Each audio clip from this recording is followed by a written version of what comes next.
Welcome back. Bulletin میں سب سے پہلے آپ کو بتائیں، ایرانی پاسداران انقلاب نے نیتن یاہو کو نشانہ بنانے کا دعویٰ کر دیا۔ خیبر شکن میزائلوں سے اسرائیلی وزیر اعظم کے دفتر کو نشانہ بنایا۔ پاسداران انقلاب کا کہنا ہے کہ حملے کے بعد نیتن یاہو کی زندگی سے متعلق صورتحال غیر یقینی ہے۔ اسرائیلی فضائیہ کے کمانڈر ٹومر بار کی رہائش گاہ پر بھی میزائل داغے گئے۔ ایران نے خودکش ڈرون سے بھی صہیونی ریاست کو نشانہ بنایا۔ بیت الشمس میں 9 اسرائیلی ہلاک ہوئے، 700 سے زائد زخمی ہیں۔ ایرانی میزائل اور ڈرون نے اسرائیلی دفاعی نظام کو چکمہ دے کر دارالحکومت تل ابیب اور مقبوضہ بیت المقدس میں بھی اہداف کو نشانہ بنایا۔ ایران کے جوابی حملوں میں 560 امریکی فوجی ہلاک کرنے کا دعویٰ۔ پاسداران انقلاب کا کہنا ہے خلیج فارس میں امریکی فوجی اڈوں اور بحری جہازوں پر حملے کیے۔ Aircraft carrier Abraham Lincoln کو بھی میزائل سے نشانہ بنایا گیا۔ امریکی سینٹ کام نے ایرانی حملے میں 4 فوجیوں کی ہلاکت کی تصدیق کر دی۔ ایران نے خلیجی ملکوں میں بھی امریکی اہداف کو نشانہ بنایا۔ قطر، کویت، متحدہ عرب امارات اور بحرین میں امریکی اہداف پر میزائلوں اور ڈرون سے حملہ کیا گیا۔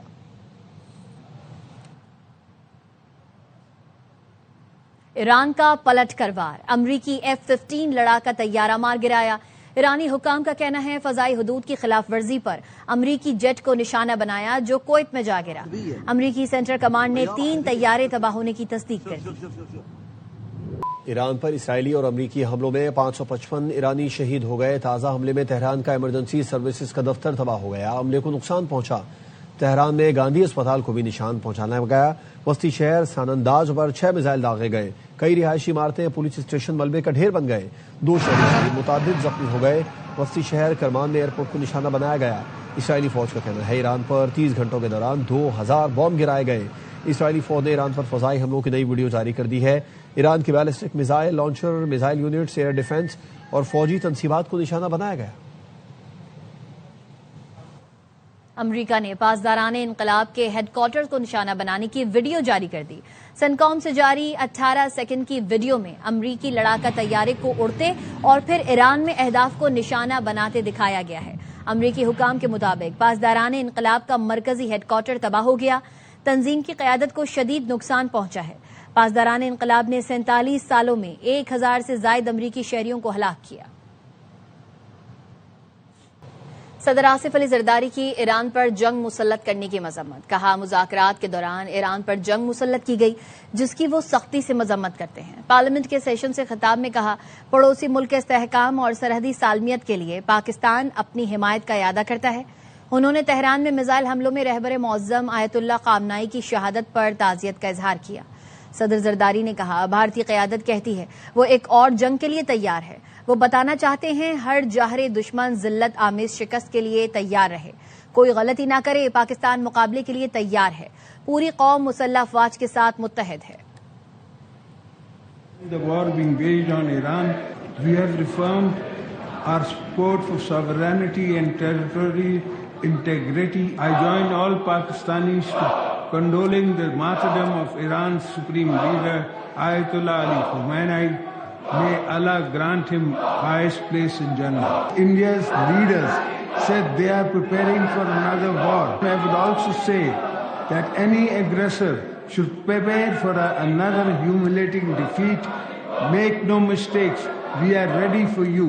In 2026, last week, the entire nation stands united with its armed forces against cross-border terrorism. When India began to amplify the proxy operations via Afghanistan, the Taliban regime saw what Pakistan can do if pushed past the red line.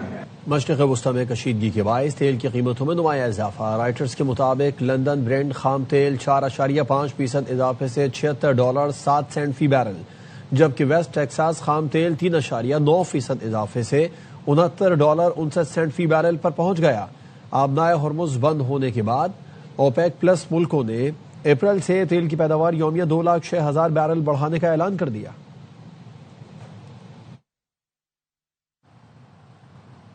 مشرق وسطی میں حملوں کے بعد Pakistan stock market کاروباری ہفتے کے پہلے دن کھلتے ہی کریش کر گئی۔ 100 انڈیکس پہلی بار 15,345 پوائنٹس کمی سے کھلا۔ کاروبار 1 گھنٹے کے لیے روک دیا گیا۔ مارکیٹ دوبارہ 13,455 پوائنٹس کمی کے ساتھ کھلی۔ انڈیکس 16,089 پوائنٹس کی کمی کے ساتھ 1,51,774 پوائنٹس پر بند ہوا۔ اسرائیل کی لبنان پر بھی جارحیت. اسرائیلی وزیر دفاع اسرائیل کیٹس نے حزب اللہ کے سربراہ نعیم قاسم کو نشانہ بنانے کا دعویٰ کر دیا ہے. بیروت میں حزب اللہ کے انٹیلیجنس ہیڈ کوارٹرز کے سربراہ حسین مقلدی صہیونی فوج کے حملے میں مارے گئے. حزب اللہ رہنما محمد رات شہید ہو گئے. اسرائیلی حملوں میں ہلاک ہونے والوں کی تعداد 31 ہو گئی. شہید 150 سے زائد زخمی ہیں. 20 افراد بیروت کے نواح اور 11 افراد شمالی لبنان میں لقمہ اجل بنے. اسرائیل نے 50 علاقوں کے لیے وارننگ جاری کر دی.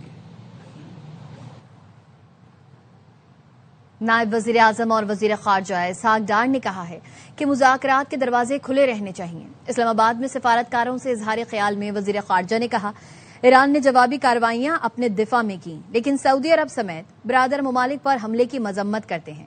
ہم چاہتے ہیں بین الاقوامی قوانین کی پاسداری کی جائے. Pakistan is obviously very closely monitoring the evolving situation in Iran. We have been deeply interconnected with the different countries, requesting all parties to de-escalate and to refrain. About a week ago, Prime Minister had official visit to Austria, and we had discussion with the IAEA officials there, and the feedback was very positive. Serious developments have taken place at a time when diplomatic efforts were underway to reach a peaceful and negotiated solution. Saudi Arabia has also now, in self-defense, responded to Iran. We are concerned over violation of the norms and international law and the age-old tradition that the heads of state and the government should have been seen targeting now. The international law must prevail and the convention must be respected. The door to dialogue and diplomacy must not be closed. We acknowledge that the main target of Iran's retaliatory strikes were in self-defense, but Pakistan deeply regrets and condemns these strikes on the brotherly countries, including Saudi Arabia, Bahrain, Jordan, Kuwait, Qatar, and UAE, and Oman. Afghan Taliban رجیم کی جارحیت کے خلاف operation غضب للحق جاری ہے. فتنہ خوارج اور افغان طالبان رجیم کے جلال آباد میں اسلحہ ڈپو اور ڈرون سٹوریج کو تباہ کر دیا گیا. خوست میں ایمونیشن ڈپو تباہ کیا گیا. وزیر اطلاعات عطا تارا نے بتایا فضائی کارروائیوں میں 51 اہداف کو نشانہ بنایا گیا. افغان طالبان رجیم کے 435 کارندے ہلاک، 630 سے زائد زخمی ہو چکے.